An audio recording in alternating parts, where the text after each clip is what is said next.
At Trove this week, we've been thinking and talking a lot about stories. Do you see the roaring fire behind me?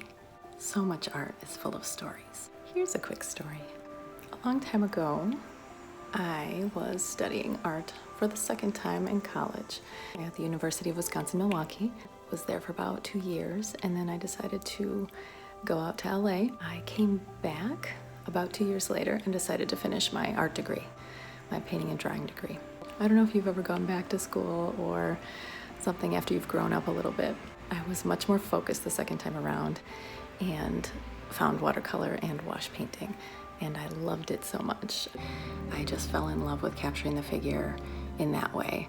It provided this slight abstraction that made the figures have this depth and mystery.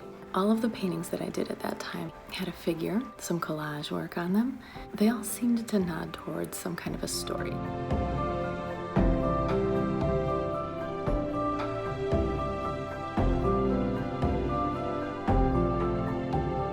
And the materials that I used for the collage kind of nodded to that figure's story. So I'm hoping to ground myself in some of these stories and maybe lose myself in some of these stories. I hope you enjoy. And I'll show you the first one today. Thanks for joining me at Trove today. I use only the most professional tools like sushi container lids for my palette.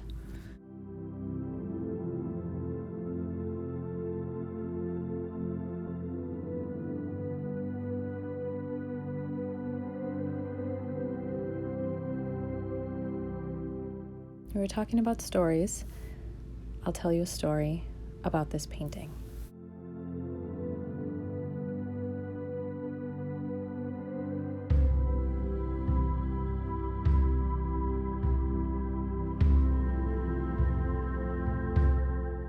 She had cried for hours and now sat limp and numb. Her shallow, measured breath passed her lips every so often.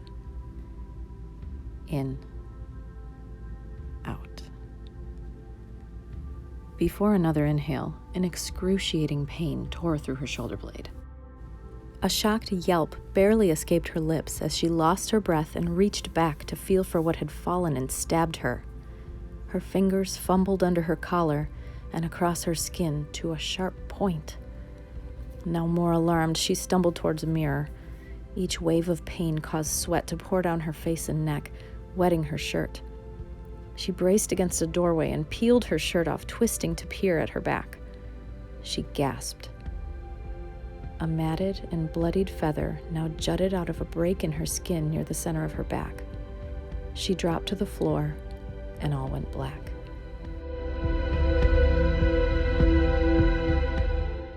Over the next weeks, a new feather would burst forth from a similar wound along her spine, suddenly and unexpectedly, taking a few minutes to push its savage journey through her muscle and skin. Each time, she felt the sharpness less and breathed deeply as the growth unfolded out. As each feather dried and was cleaned, the pattern became more exquisite and visible.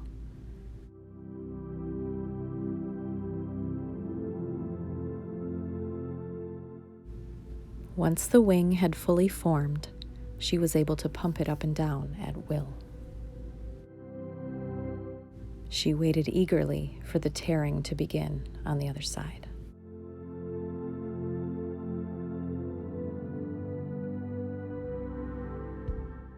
Hope is the thing with feathers that perches in the soul and sings the tune without the words and never stops at all. And sweetest in the gale is heard, and sore must be the storm that could abash the little bird that kept so many warm. I've heard it in the chillest land and on the strangest sea, yet never in extremity it asked a crumb of me.